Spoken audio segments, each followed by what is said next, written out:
मियां साहब क्या कहेंगे?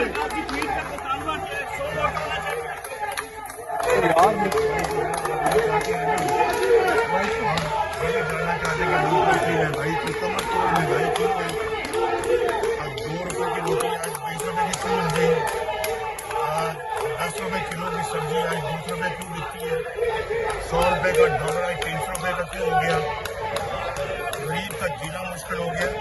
आज मैं ट्वीट पढ़ लिया। मियां साहब शौकत अजीज सिद्दीकी मियां साहब कहे इन जिम्मेदारों के खिलाफ एक्शन। मियां साहब वज़ीर खारजा के दौरा भारत पर क्या कहेंगे?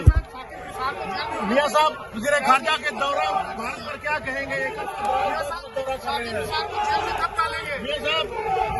मियां साहब शौकत अजीज सिद्दीकी को होना चाहिए।